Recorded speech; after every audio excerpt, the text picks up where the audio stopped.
हाँ बेटा, ठीक है करण सर, मैंने बताया था आपको।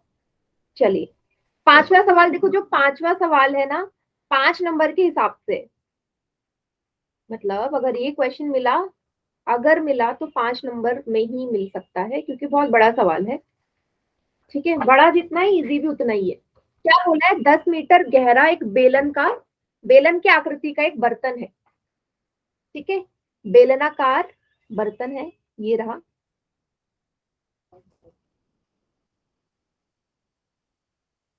चलिए आगे क्या बोला है भाई, इस बेलनाकार आकृति के बर्तन का आंतरिक पृष्ठ पे जब आपने पेंट किया, आंतरिक वाले हिस्से में आपने पेंट किया अंदर अंदर। ठीक है, मीन्स यहाँ यहाँ पेंट किया है, तो वक्र आपको पता है जिसमें ऊपर और नीचे वाला हिस्सा नहीं आता, सिर्फ अंदर अंदर से आपने पेंट किया इस बर्तन को। गुड इवनिंग बेटा, गुड इवनिंग। अंदर अंदर से, ठीक है। तो क्या बोला भाई, जब अंदर अंदर पेंट किया इस येलो वाले हिस्से में, तो आपको कितना व्यय लगा, कितना कॉस्ट आई? 2200 रुपए लग रहे हैं इसमें पेंट करने में। ठीक है, प्रति मीटर स्क्वायर वह भी दे दिया कि भाई 1 मीटर स्क्वायर में जब पेंट करोगे तो 20 रुपए लगेंगे, और पूरे के पूरे में जब आप पेंट करोगे तो 2200 लगेंगे। गुड इवनिंग, गुड इवनिंग बेटा। ठीक है, आपसे पूछा क्या है, 3 पार्ट में सवाल है, 3 पार्ट में सवाल है। देखो 10 मीटर गहरा बर्तन है, तो यहाँ मेंशन कर लीजिए इसकी ऊंचाई कितनी है, 10 मीटर, 10 मीटर। क्लियर यहाँ तक? ठीक है, चलिए। बेलन का आंतरिक वक्र पृष्ठीय क्षेत्रफल, भाई कैसे निकलेगा बेलन का आंतरिक वक्र पृष्ठीय क्षेत्रफल? आपको तो त्रिज्या दी नहीं है, त्रिज्या नहीं दी तो कैसे निकालोगे? सिर्फ ऊंचाई है।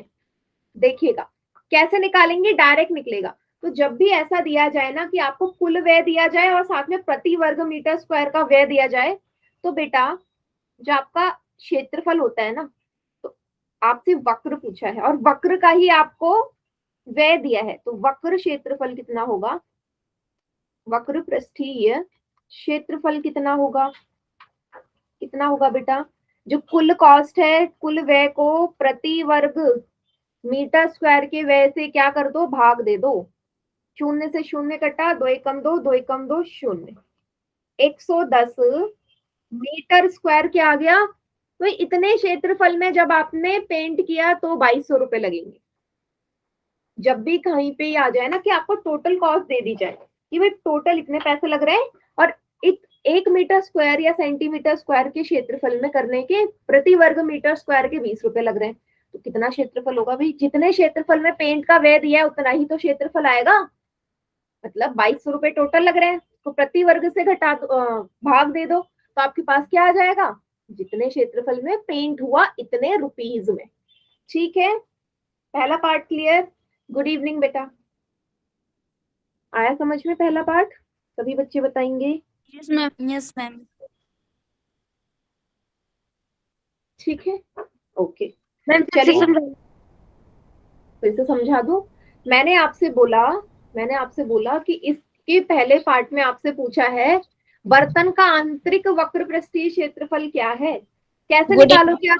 गुड इवनिंग बेटा, आपको त्रिज्या नहीं दे रखी, आपको सिर्फ ऊंचाई दी है, तो सूत्र तो कोई लग नहीं सकता, तो आपको टोटल कॉस्ट जो भी दिया, कुल व्यय को याद रखिएगा, जब भी कुल व्यय को आप प्रति वर्ग मीटर स्क्वायर के व्यय से भाग दे देंगे, तो हमेशा आपका वो क्षेत्रफल आता है जितने हिस्से में आपने पेंट किया होगा। तो कुल कितना खर्चा हुआ आपका, 2200 रुपए। प्रति वर्ग मीटर स्क्वायर का कितना खर्चा दिया है, 20 रुपए। तो कितने क्षेत्रफल में पेंट किया, 110 मीटर स्क्वायर। ठीक है, क्लियर?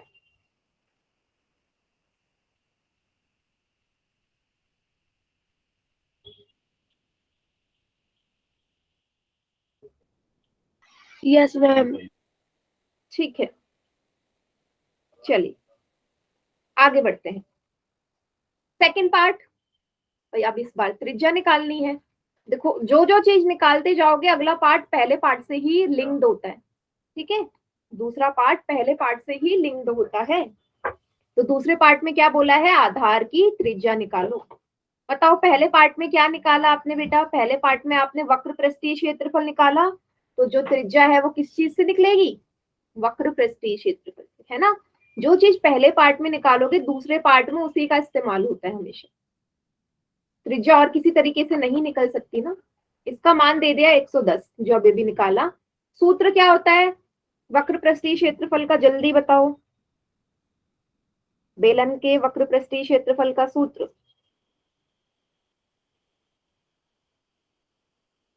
कितना होता है, माइक ऑन करके बताओ। 2 पाई आर वेरी गुड, एच। हाँ 2 पाई r h बराबर 110 रख दूं। पाई का मान 22/7, त्रिज्या निकालनी है, ऊंचा कितना है ये बर्तन 10 मीटर, बराबर 110। ठीक है, आर का मान कैसे आएगा बेटा, सारी संख्याएं हटानी पड़ेंगी तभी आर का निकालोगे मान। बेटा 7 उस तरफ जाके 110 में गुणा हो जाएगा क्योंकि 7 नीचे भाग में है। बाकी की जो संख्याएं हैं 2, 22 और 10 ये नीचे आ जाएंगी, 2 गुणा 22 गुणा 10। ठीक, चलिए अब जो कट रहा है काट दो, 0 से 0 कट गया। ठीक है, और क्या कटेगा, यहाँ से कुछ कटेगा, हाँ 11 एकम 11, 11 दूनी 22, क्या आ गया 7/2 गुणा 2 4, क्या आ गया इसका त्रिज्या 7/4 मीटर। ठीक, देख लो सभी बच्चे कैलकुलेशन और बताओ क्लियर है तो।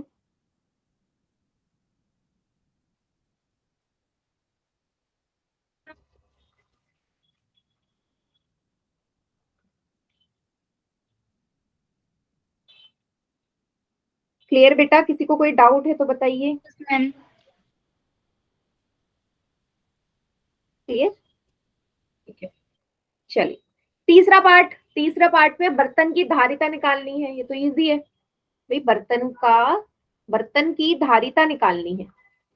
चलो क्या होता है बर्तन की धारिता का सूत्र, जल्दी बताओ। देखो जितनी बार पूछूंगी आपको फॉर्मूले याद हो जाएंगे। क्या है बर्तन की धारिता का सूत्र, जल्दी बताओ, सिलेंडर के बेलन की धारिता का सूत्र 2 पाई आर एच। 2 पाई r h। तो वक्र प्रस्थीय क्षेत्रफल का क्या है फिर बेटा, एक नंबर जाता है इसमें, एक नंबर में पूछ लिया ये सवाल फिर। पाई r² h, क्या रखो 22/7, आर का मान अभी अभी निकाला 7/4, 7/4, ऊंचाई कितनी है 10 मीटर। चलिए सॉल्व कर दीजिए अब यहाँ पे इसे, तो मैं थोड़ा सा हटा देती हूँ। मैम धारिता आयतन को ही कहते हैं। हाँ बिल्कुल, धारिता आयतन को ही कहते हैं। चलिए 2 दूनी 4, 2 एकम 2, 2 एकम 2, फिर 2 से कटेगा 2 पंजे 10, क्या आया 11 गुणा 7 गुणा 5/4। ठीक है, कोई और तरीका इसे सॉल्व करने का नहीं, ऐसे ही होगा। 11 को 7 से करो, 11 7 जा 77 गुणा 5/4, 77 को 5 से गुणा करो, 5 7 जा 35, 3 हासिल, 5 7 जा 35 और 3 38, 385/4, क्या कर दो भाग दे दो, आता है सभी को डिवाइड करना, 85 को 4 से भाग दे दो। देखो यहाँ कर लेते हैं, 4 से भाग देते हैं, 4 नमे 4 9 जा 36, 2 आया, यहाँ से 5 उतारा, 4 6 जा 24, एक आया, दशमलव लगाया, 4 दूनी 8, 2 आया, शून्य लगाया, 4 पंजे 20, कितना आ गया ये 96.25 मीटर क्यूब। क्या आ गया इसकी, इस बर्तन की क्या है ये धारिता है। समझ गए सभी बच्चे, डायरेक्ट मैंने फॉर्मूले में वैल्यू पुट करी, जो संख्या जिससे कट रही थी काटी और आंसर आ गया। ओके, नोट डाउन कर लो सभी बच्चे, अगर डाउट है तो पूछो। कर लिया।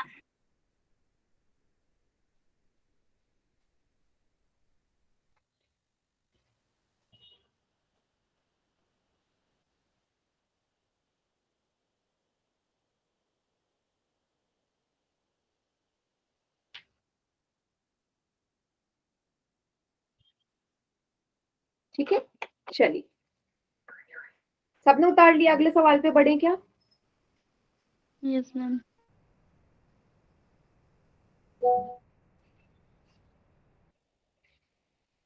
चलिए फिर मुझे करते हैं। हाँ बेटा, ये 5 नंबर का सवाल है, मैं पहले ही बता रही हूँ, आएगा तो 5 नंबर में आ सकता है, ये बड़ा सवाल है। चलिए, छठा सवाल क्या बोला है? 1 मीटर ऊंचाई वाले एक बेलनाकार बर्तन है। फिर से एक बेलनाकार बर्तन है जिसकी ऊंचाई कितनी है बेटा? 1 मीटर। ठीक है, आगे क्या लिखा है इसमें? ऊंचाई, ये ऊंचाई या लंबाई की बात होती है। इस बर्तन की धारिता आपको दे दी। इस क्वेश्चन को बिल्कुल ध्यान से समझना। धारिता मतलब इस बर्तन में मान लीजिए कोई लिक्विड आ रहा है, कोई द्रव्य आ रहा है। कितना लीटर है इसकी धारिता? 15.4 लीटर। आपको बोला है ऐसा बर्तन अगर आपने बनाना है तो कितने धातु की शीट की जरूरत होगी। ऐसा बर्तन बनाना है तो कितने धातु की आवश्यकता होगी। ठीक है, चलिए। तो धातु की आवश्यकता कभी भी पूछे कोई चीज बनाने के लिए तो हमेशा याद रखना क्या निकालते हैं? क्षेत्रफल, है ना। कोई चीज बनाने के लिए आपको ये तो पता होना चाहिए कितना क्षेत्रफल का कपड़ा, कितना क्षेत्रफल की धातु ऐसे लगेगी, तो क्षेत्रफल निकालना है। अब क्षेत्रफल में भी क्या निकालना है? कुल या वक्र। बेटा एक बर्तन बनाना है ना, बर्तन धारिता इतनी लीटर है तो ये बर्तन क्या होगा? बंद होगा ना। ये बर्तन बंद होगा तो क्या निकालना पड़ेगा? कुल पृष्ठीय क्षेत्रफल। समझे? आपको बर्तन का बताना है कि ऐसा बर्तन बनाने के लिए कितना धातु का शीट चाहिए होगा, तो आपको निकालना क्या है? कुल पृष्ठीय क्षेत्रफल। कि कितना क्षेत्रफल का धातु लगेगा तब जाके ऐसा बर्तन तैयार होगा। ये समझ में आया सभी को? ये चीज आई समझ? हाँ ना, कुछ तो बोलो तभी तो आगे बढ़ूंगी। Yes ma'am. ठीक है, अब कुल पृष्ठीय क्षेत्रफल का सूत्र क्या होता है? 2πr r+h। भाई h तो है आपके पास, ऊंचाई तो है 1 मीटर, लेकिन आपके पास त्रिज्या है? त्रिज्या नहीं है, त्रिज्या भी तो चाहिए। त्रिज्या कहाँ से निकलेगी? जो चीज आपको प्रश्न में दी गई है। क्या दिया है प्रश्न में? धारिता। तो धारिता से क्या निकालोगे? त्रिज्या। त्रिज्या से क्या निकालोगे फिर? कुल पृष्ठीय क्षेत्रफल। ठीक है, मीन्स इसी क्वेश्चन में दो चीजें पूछी है, दिख नहीं रही पर पूछी दो चीजें। चलिए, तो कैसे निकालेंगे बेटा? सबसे पहले एक और प्रॉब्लम है यहाँ पे। ऊंचाई आपको 1 मीटर दी है, धारिता लीटर में। देखो दोनों के जो मात्रक है अलग अलग है, अलग है ना। धारिता लीटर में है, मीटर में। तो क्या करोगे? सबसे पहले इस लीटर को किस में बदल दो? मीटर क्यूब में। भाई आप मीटर को तो लीटर में नहीं बदल सकते ना। बदल सकते हो? नहीं। लेकिन आप लीटर को जरूर मीटर क्यूब में बदल सकते हो, तो इसी को चेंज करो। याद है सभी को कन्वर्जन?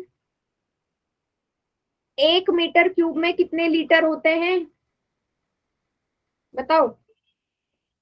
1000। 1000। वेरी गुड, ये याद होना चाहिए। 1 मीटर क्यूब बराबर 1000 लीटर। या आप इसे ऐसे भी लिख सकते हो कि भाई 1000 लीटर बराबर 1 मीटर क्यूब। उल्टा भी लिख सकते हैं ना, एक ही बात है। कितने लीटर को बदलना है? 15.4 लीटर में कितने मीटर क्यूब होंगे? इसको 1 से गुणा कर दो। 15.4 इंटू 1। अभी जो 1000 है ये कहाँ आ जाएगा? नीचे आ जाएगा। 1000 कहाँ आ जाएगा? नीचे। ठीक है, ये मीटर क्यूब में बदल रहा है। यहां से क्या करेंगे? डेसिमल हटाएंगे बेटा, नीचे एक जीरो आ जाएगा, बस हो गया सॉल्व। 154 डिवाइड बाय 10,000 क्या आ जाएगा? कितने जीरो है? गिनो, 4 जीरो है। तो दशमलव लास्ट से 4 अंक पहले, पहला अंक, दूसरा अंक, तीसरा अंक, चौथा अंक तो है ही नहीं, क्या जोड़ोगे? जीरो। क्या आ जाएगा? 0.0154 मीटर क्यूब में ये चेंज हो गया। हो गया मतलब 15.4 लीटर बराबर होंगे 0.0154 मीटर क्यूब के। ये सभी को समझ में आया कन्वर्जन? ये जरूरी है समझ में आना।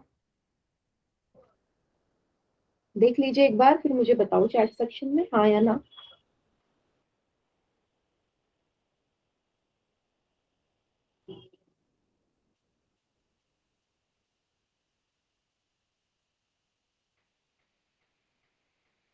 ठीक, चलिए।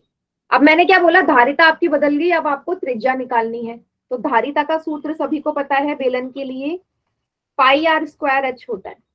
बेटा धारिता आ गई आपकी 0.0154 बराबर पाई का मान 22/7। त्रिज्या निकालनी है, ऊंचाई है 1 मीटर। ठीक है, यहां से दशमलव हटाया, नीचे 10,000 आ जाएगा, 4 जीरो आ जाएंगे ना डेसिमल हटा के। क्या आएगा, आर स्क्वायर बराबर बराबर 154। देखो इसके आगे कितने भी जीरो से कोई फर्क नहीं पड़ता, मैं ऐसे लिखू 0000154, इसका मतलब तो 154 ही है ना, इसका मतलब तो 154 ही है।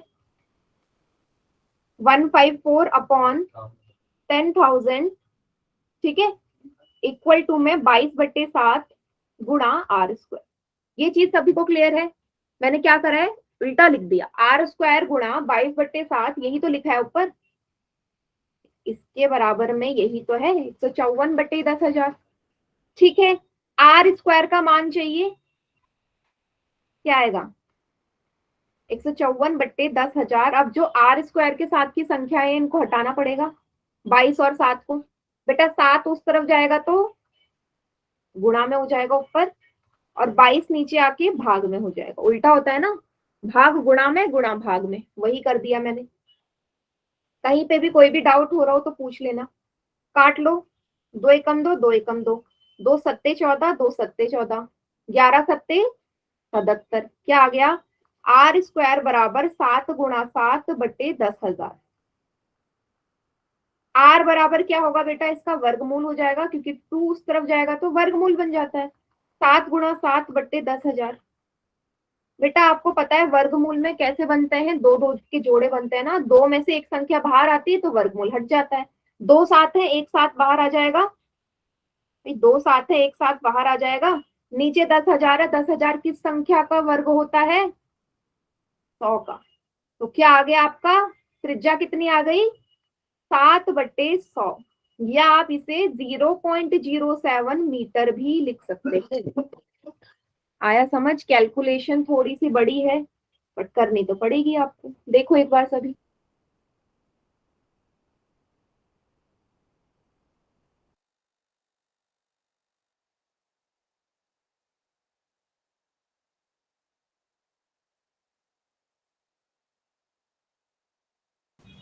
बताइए बेटा, आया समझ सभी को। ठीक है, कैलकुलेशन थोड़ी सी बड़ी है बट बड़ी कैलकुलेशन से डरोगे ऐसे काम नहीं चलेगा, आपको कैलकुलेशन तो करनी ही पड़ेगी। ठीक है,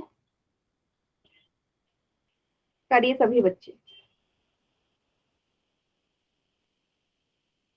नोट डाउन करो, फिर लास्ट पार्ट में इसका करवाती हूँ।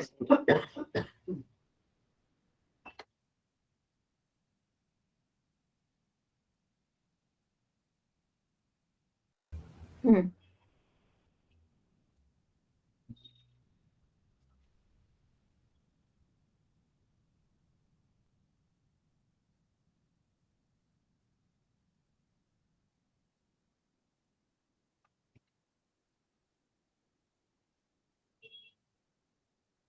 हो गया नोट डाउन सभी का। ठीक है, कैलकुलेशन अगर टफ लग रही है दोबारा पूछ लो, जरूरी नहीं है सबको एक बारी में समझ में आ जाए। ठीक है, बस ये मत बोलना झूठ झूठ के हाँ हाँ आ गया समझ में।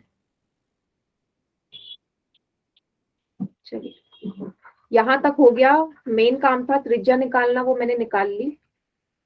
अब क्वेश्चन सॉल्व करना है मुझे, मुझे बताना है इसको बनाने के लिए कितने धातु की शीट की आवश्यकता होगी। तो मैंने आपको बोला कि आपको कुल पृष्ठीय क्षेत्रफल निकालना होगा, क्यों, क्योंकि जो बर्तन है बेटा वो बंद ही तो होगा ऊपर नीचे दोनों जगह से। तो कुल पृष्ठीय क्षेत्रफल का सूत्र होता है 2πr r+h। पाई का मान 22/7, आर कितना आया बेटा अभी, 7/100 लिख दूं, यहाँ आर की जगह 0.07 लिख दूं और एच की जगह 1 लिख दूं, है ना, यहाँ पे भी Yes. 0.07 लिख सकते हैं हम। हाँ पोल में दूंगी बेटा, इसकी कैलकुलेशन थोड़ी बड़ी है ना इसलिए मैं करवा रही हूँ।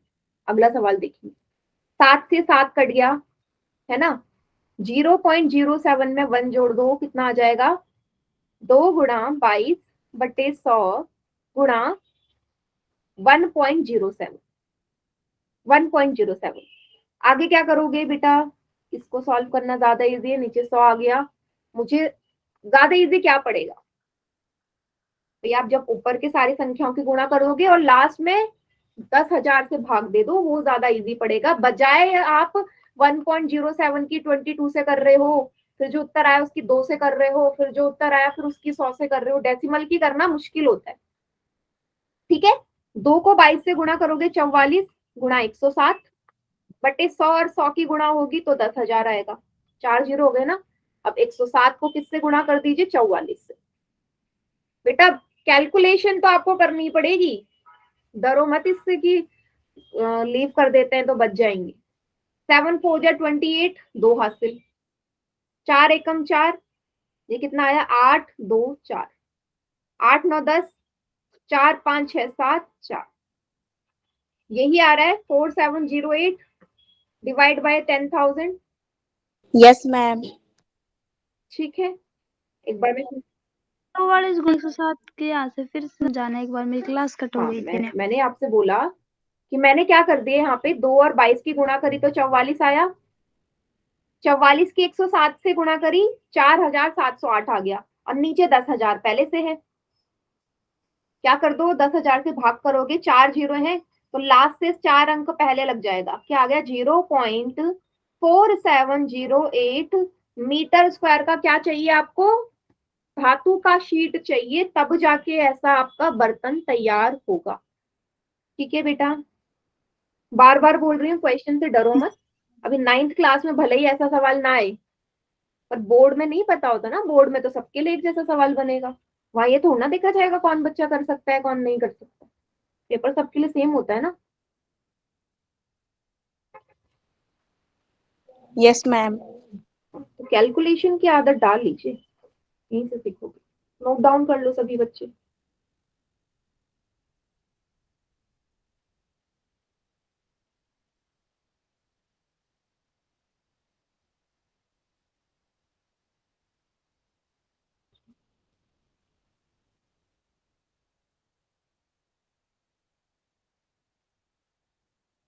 उतार लो सभी, सभी ने कर लिया? चलिए 6 सवाल हमारे हो गए। नेक्स्ट देखते हैं अगला सवाल। देखो 7वां सवाल भी बढ़िया सवाल है बेटा। 7वां, 8वां आप पोल में करिएगा। देखिए,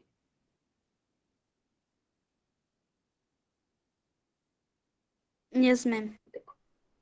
सभी ने पेंसिल देखी है, पेंसिल से सभी काम करते हो। Yes, ma'am. मान लीजिए आप मार्केट गए, वहां से एक नई नई पेंसिल लेके आए, तो पेंसिल ऐसी होती है बेलनाकार, और अंदर आपने देखा होगा उसका ऐसा लिड लगी रहती है, लेड होता है ना अंदर, ग्रेफाइट जिसे कहते हैं, ब्राउन ब्राउन कलर की, वही तो शार्प होके वही तो लिखती है। तो मान लीजिए ये पेंसिल है, ठीक है, इसके अंदर ये लेड की अंदर से एक और ग्रेफाइट है, जो कि वो भी बेलनाकार है, दोनों ही बेलनाकार है। पेंसिल का व्यास बेटा कितना है? मान लीजिए पेंसिल है, पेंसिल का पूरी की पूरी पेंसिल का व्यास है यहां से लेके यहां तक, क्योंकि पेंसिल में आपकी ग्रेफाइट भी आएगी और लकड़ी। पेंसिल किससे मिलके बनी होती है? जो लकड़ी है साथ में जो ग्रेफाइट है उससे तो मिलके बनी है, लकड़ी वाला हिस्सा बाहर, ग्रेफाइट उसके अंदर, है ना। पूरी की पूरी पेंसिल की दे दी। ग्रेफाइट का बेटा ये अंदर जो छोटा सा ब्लू कलर वाला हिस्सा है ना, ये ग्रेफाइट का है, इसका व्यास अलग से दिया है 1 मिलीमीटर। आपसे पूछा है और ये भी बोला है कि पेंसिल कितनी लंबी है, पेंसिल है 14 सेंटीमीटर लंबी। कितनी लंबी है? 14 सेंटीमीटर लंबी है पेंसिल। आगे क्या पूछा है? तो लकड़ी का आयतन और ग्रेफाइट का आयतन ज्ञात करो। आपको पहले तो लकड़ी का निकालना है, लकड़ी का आयतन, और फिर ग्रेफाइट का अलग से निकालना है, ग्रेफाइट का। चलिए, मेरे लिए इजी क्या पड़ेगा यहाँ पे? ध्यान दो, जो आप पेंसिल आप देख रहे हो बेटा, इस पेंसिल में उसने क्या बोल दिया कि आपको व्यास किसका दिया है? व्यास तो आपको पेंसिल का दिया है ना, व्यास पेंसिल का दिया है ना, शायद से समझो इसे। डीपी मतलब कि पेंसिल का व्यास है 7 मिलीमीटर। डीजी मतलब ग्रेफाइट, डीजी मतलब ग्रेफाइट, इसका व्यास है 1 मिलीमीटर। आपसे पूछा क्या है? उसने लकड़ी का आयतन पूछ लिया। कहीं आपको लकड़ी का व्यास दिया है क्या? इसने कहीं लकड़ी के व्यास या लकड़ी की त्रिज्या की बात करी सवाल में? नहीं ना, नहीं दिया, तो कैसे निकालोगे? नहीं निकाल सकते अभी आप। बेटर ये है कि जो दूसरा पार्ट है ग्रेफाइट का, भाई ग्रेफाइट का आयतन तो जरूर निकाल सकते हैं, निकाल सकते हो ग्रेफाइट का, क्योंकि ग्रेफाइट के लिए आपको व्यास दिया गया है। तो ग्रेफाइट का आयतन निकाल लेते हैं पहले। क्या होता है सूत्र? पाई आर स्क्वायर एच। पाई का मान 22/7। त्रिज्या कितनी हो जाएगी बेटा? अगर व्यास ग्रेफाइट का 1 मिलीमीटर है तो त्रिज्या कितनी हो जाएगी? 1/2। आर जी मतलब ग्रेफाइट की त्रिज्या 1/2 होगी ना, व्यास का आधा। 1/2 गुणा 1/2। देखो एक कन्वर्जन और करना है यहाँ। ऊंचाई बेटा आपको 14 सेंटीमीटर दे रखी है, 14 सेंटीमीटर में है, बाकी चीजें मिलीमीटर में है, तो सेंटीमीटर को किसमें बदल दो? मिलीमीटर में। तो 1 सेंटीमीटर में 10 मिलीमीटर होते हैं, 1 सेंटीमीटर में 10 मिलीमीटर होते हैं। तो 14 सेंटीमीटर में कितने मिलीमीटर होंगे? 14 × 10, 140 मिलीमीटर। कितने होंगे? 140 मिलीमीटर। ये कन्वर्जन भी याद रखना होगा, नॉर्मल चीजें हैं, ठीक है, ये आपको कहीं नहीं दी जाएंगी पेपर में कि वही आपको हिंट दे दिया 1 सेंटीमीटर इक्वल टू 10 मिलीमीटर, याद रख लीजिए सभी, ठीक है। चलिए 7 से कट जाएगा 140, 7 × 7, 7 × 2 = 14, 0। 2 से 20 कट जाएगा, 2 × 2 0। 2 से 22 कट जाएगा, 11 बार। 11 × 10 कितना आ गया? ग्रेफाइट का आयतन 110 मिलीमीटर क्यूब। इतना सभी को समझ में आया? सिंपल सी वैल्यूज थी। ग्रेफाइट का आयतन आ गया 110 मिलीमीटर क्यूब। क्लियर है?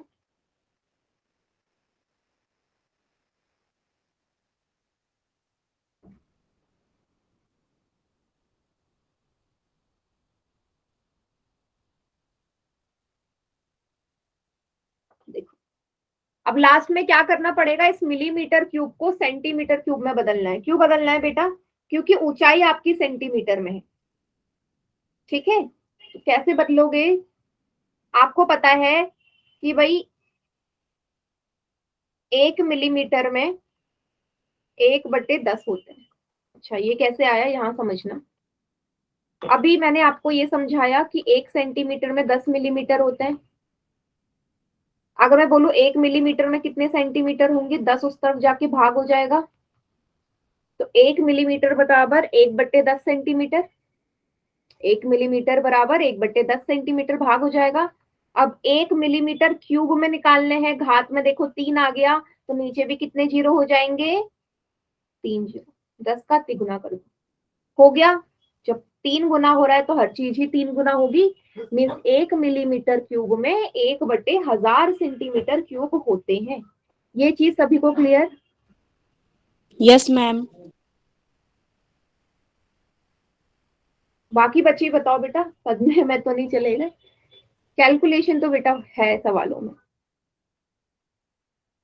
और यही तरीका है सीखने का, है ना। आपको मिल रही अपॉर्चुनिटी सीखने की तो सीखिए, ठीक है। तो इसको मैं लिख लेती हूँ यहाँ पे,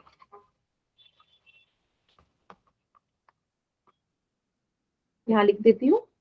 1 मिलीमीटर क्यूब बराबर 1/1000 सेंटीमीटर क्यूब होते हैं। तो वही 110 मिलीमीटर क्यूब में कितने सेंटीमीटर क्यूब होंगे? 110 को किससे भाग कर दो? 1000 से। जीरो से जीरो कटा, 11/100 क्या आएगा? 0.11 सेंटीमीटर। ये है मेरा फाइनल आंसर, ग्रेफाइट का आयतन, ठीक है। इसको कर लीजिए नोट डाउन, फिर इसका लकड़ी का कैसे निकालेंगे वो आपको मैं एक्सप्लेन करूंगी। Yes ma'am.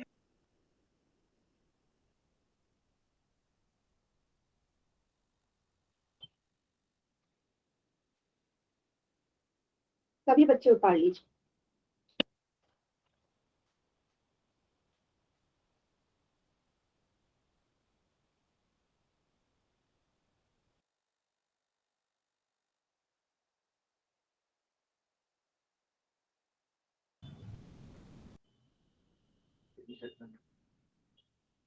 हो गया बेटा?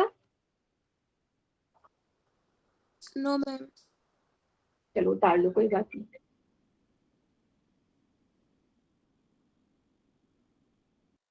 उतार लिया हमने।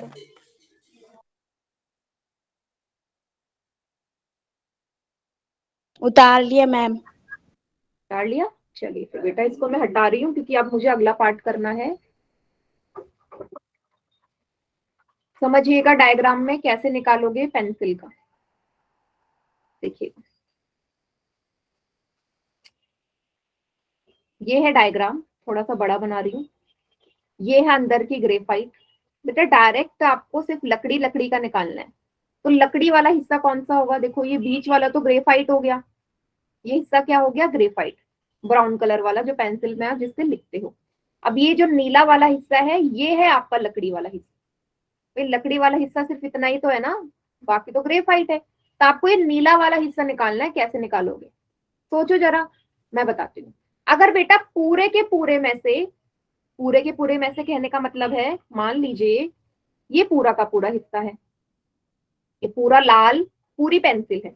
अब मैं बोलूं पूरी पेंसिल के आयतन में से अगर आप ये अंदर अंदर वाला ग्रेफाइट का आयतन हटा दो तो आपको लकड़ी वाला मिलेगा। पूरी पेंसिल के आयतन में से अंदर ग्रेफाइट का आयतन अगर आप घटा देते हैं तो आपको लकड़ी का ही तो आयतन मिलेगा। बताइए, डायग्राम में साफ नजर आ रहा है, लाल में से नीला हिस्सा हटाना है मैंने। लाल हिस्सा है पूरी की पूरी पेंसिल और नीला हिस्सा है आपका ग्रेफाइट। बताइए समझ में आया?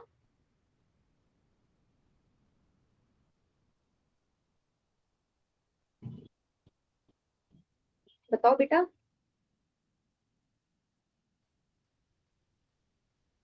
पेंसिल का एग्जाम्पल सोचो ना।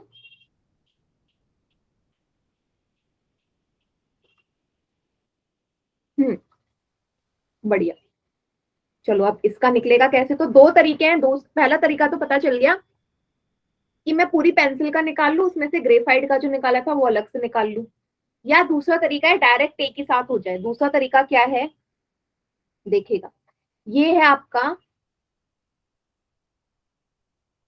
ये वाला जो पूरा है, ये नीला वाला, ये आपकी पूरी पेंसिल की त्रिज्या है। बेटा पूरी पेंसिल की त्रिज्या में से अगर आप ग्रेफाइट की त्रिज्या वाला हिस्सा हटा दो, मीन्स पूरी पेंसिल का आयतन का सूत्र बेटा पाई आर स्क्वायर एच होता है। आर स्क्वायर एच, पूरी पेंसिल मतलब आरपी का स्क्वायर एच।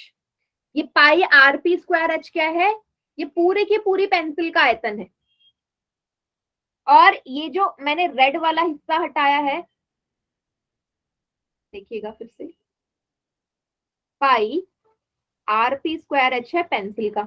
अब बेटा ये जो अंदर का है नीला वाला हिस्सा, ये है पाई आर जी स्क्वायर एच। क्या है ये अंदर वाला? ग्रेफाइट का आयतन। अंदर वाला क्या है? ग्रेफाइट का आयतन।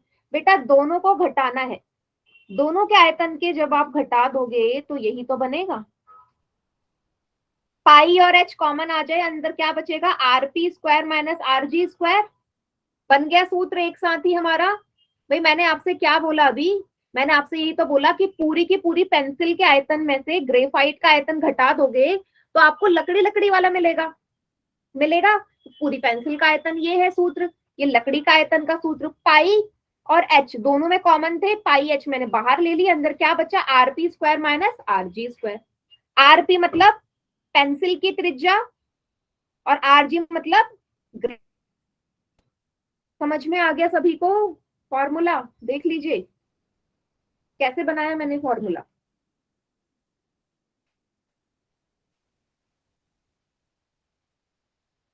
Yes ma'am. चलिए फिर अब फॉर्मूला पुट करते हैं।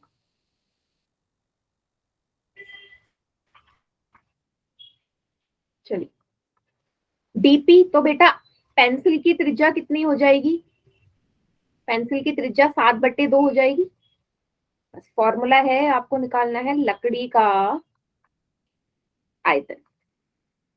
क्या आ जाएगा? पाई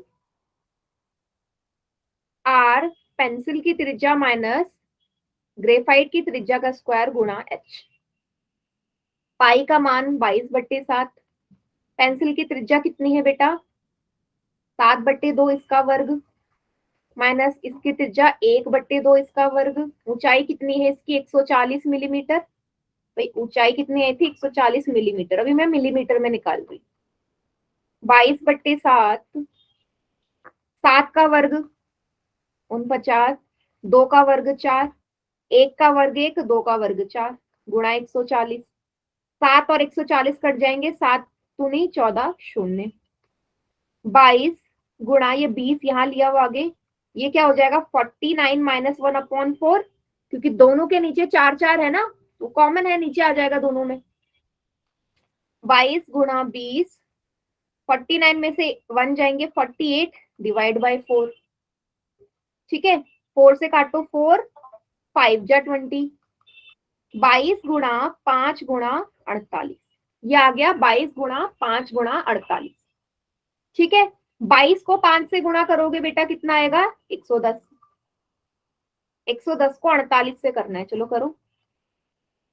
8 1 जा 8, 8 1 जा 8, 4 0 0, 4 1 जा 4, 4 1 जा 4, 8 4 12 5, कितना आ गया बेटा 5280 मिलीमीटर क्यूब। ये किसका आ गया, सिर्फ लकड़ी का आया है जो आपने निकालना था। यहां तक क्लियर।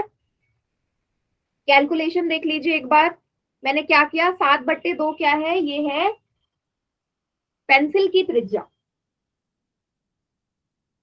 तो 7 का वर्ग अलग से करोगे 49, 2 का वर्ग अलग से करोगे 4, सेम यहाँ 1 का वर्ग 1, 2 का वर्ग 4। ठीक,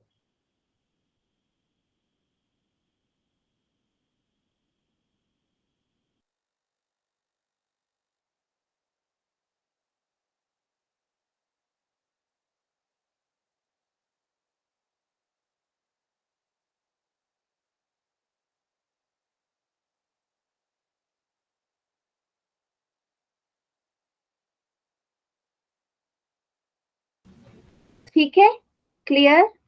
चलिए अब लास्ट स्टेप क्या है, इसको चेंज करना। फिर से वही बेटा, मिलीमीटर क्यूब में है सेंटीमीटर क्यूब में, तो किससे भाग दे दोगे आपको पता है, 1000 से। किससे भाग दे दोगे इसको, 1000 से। 1000 सेंटीमीटर क्यूब। 0 से 0 कटा, कितना आ गया 528/100 सेंटीमीटर क्यूब। इसको लिखोगे 5.28 सेंटीमीटर क्यूब। कैलकुलेशन कुछ क्वेश्चंस की ज्यादा होती है, पर डरना नहीं है कैलकुलेशन से। जितनी बड़ी कैलकुलेशन होगी तभी तो आप सीखोगे, तभी छोटी वाली इजीली हो जाएगी। समझ में आया सभी को। देखो बेटा सभी बच्चे, लास्ट सवाल इजी है, ये 2 सवाल थोड़े से टफ थे, 6 और 7। टफ मतलब कैलकुलेशन बड़ी है बेटा, टफ नहीं है।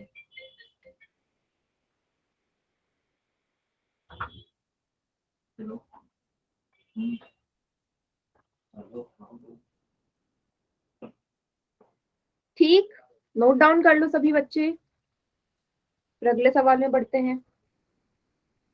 मैम कर लिया, अब अगला क्वेश्चन कॉल में करवा दो। हाँ अगला क्वेश्चन मैं देती हूँ।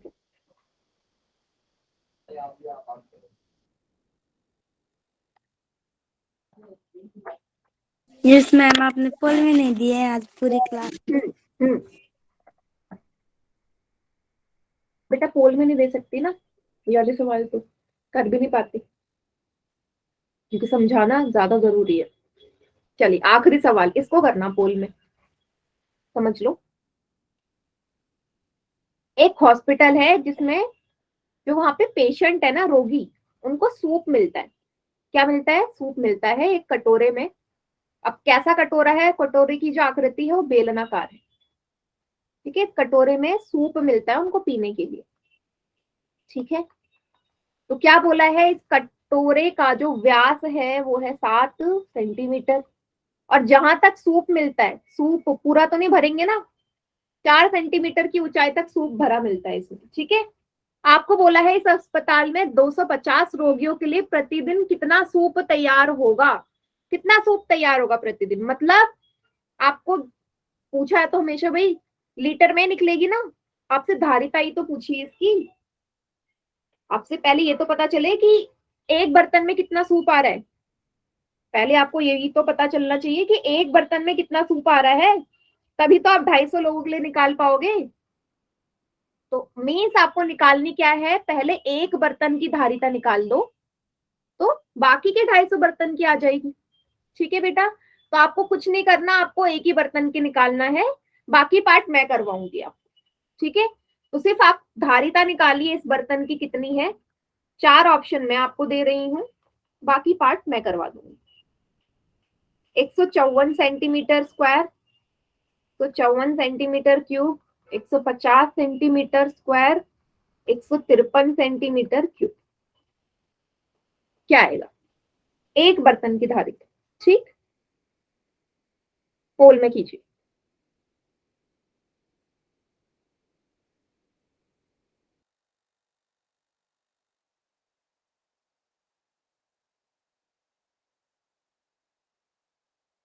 मैम कर दिया, ठीक है। हाँ, एक बच्चे ने किया है उसका ठीक है। मैम मैंने किया है, उसका मेरा गुड। ठीक है।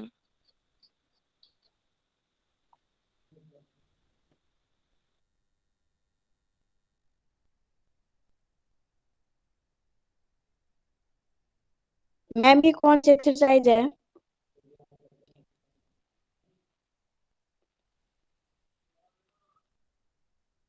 करेक्ट है बेटा, गुड।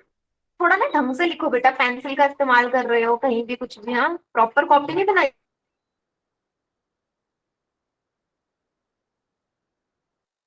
नो मैम, पता नहीं था, बना लिया।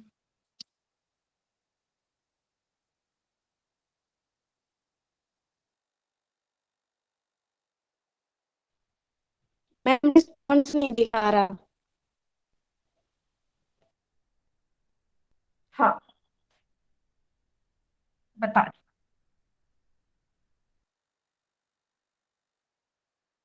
मैम कितनों का ठीक है?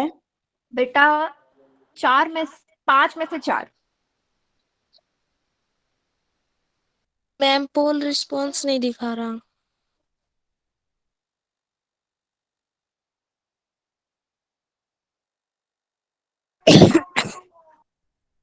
चलिए बेटा जल्दी से करिए, 5 बच्चों का आंसर आया अभी, धारिता निकालनी है।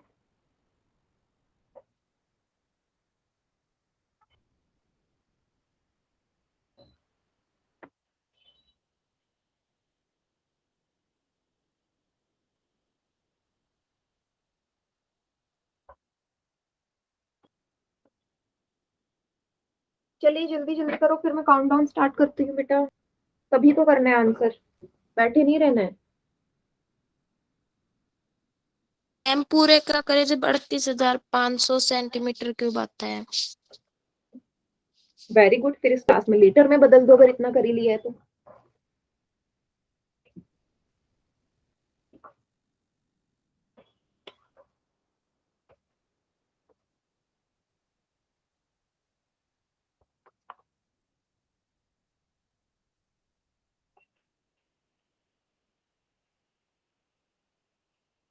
कर दो स्टार्ट काउंटडाउन।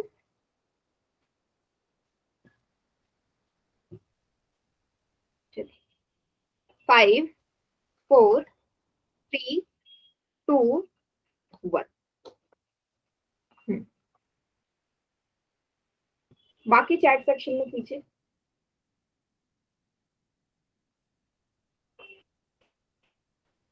चलो बेटा आपको धारिता निकालनी थी ना, सारी चीजें आपको दे रखी हैं। धारिता का सूत्र क्या होता है, पाई आर स्क्वायर एच।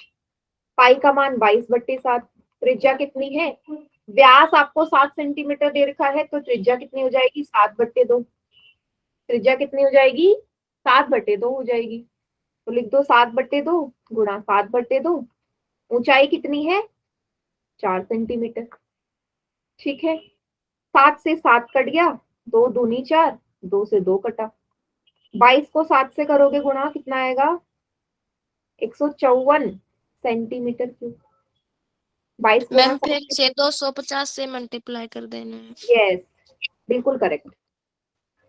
फिर क्या करोगे, इसको 250 से गुणा करो। क्यों करोगे बेटा, ये तो अभी एक मरीज का है ना, कि एक मरीज इतना सूप चाहिए एक मरीज को, तो 250 रोगियों को लिए कितना चाहिए, उनके लिए भी तो सेम चाहिए। 250 रोगियों के लिए कितना सूप चाहिए, 250 गुणा 154। 32,500। हाँ मैं कर देती हूँ, 250 गुणा 154। 5 4 जा 20, 2 हासिल, 4 2 जा 8 9 10, 5 5 जा 25, 2 हासिल, 5 2 जा 10 और 2 12, 1 0 का 0, 1 5 जा 5, 1 2 जा 2। ये आया। मेरा भी यही है मैम। हाँ 38500 सेंटीमीटर क्यूब आ गया बेटा। 250 रोगियों का। लेकिन बेटा आप दुकान में जाते हो इनको उल्टा बोलते में हो भी कि करना है। हाँ आप हमारा शॉप तो में सही जाते प्राइस हो। गुड। आप दुकान में जाओगे, क्या बोलोगे दूध वाले से, दूध लेने के लिए मुझे 2 सेंटीमीटर क्यूब दूध दे दो या 2 लीटर दूध दे दो। 2 लीटर ही इस्तेमाल करते हैं। 2 लीटर। हाँ तो इसको किसमें बदलना पड़ेगा बेटा, लीटर में बदलना पड़ेगा, नहीं तो गलत होगा। कितने होते हैं, 1000 सेंटीमीटर क्यूब में 1 लीटर होते हैं। तो बेटा 38500 सेंटीमीटर क्यूब में कितने लीटर होंगे, इसको किससे भाग कर दो, 1000 से। 2 जीरो से 2 जीरो कट गया, ये आया 385 डिवाइड बाई 10, कितना हो गया, एक अंक लास्ट से पहले। 38.5 लीटर चाहिए 250 मरीजों के लिए सूप, ठीक है, प्रतिदिन। आया सभी को समझ में। मैम मेरा भी यही आया है। ये आया था, वेरी गुड बेटा, यही आना चाहिए। कर लीजिए नोट डाउन। फिर अगली एक्सरसाइज का हम ये देखते हैं फॉर्मूला कौन सा लगेगा। स्टार्ट हम उसे अगली क्लास में ही करेंगे, फॉर्मूला देख लेंगे। मैम अगली में शंकु है। क्या बेटा, अगले में शंकु है। बढ़िया। अगले मैम मिशन, शंकु का आयतन 1/3 पाई आर स्क्वायर है। वेरी गुड, एकदम करेक्ट कहा आपने। सभी ने नोट डाउन कर लिया।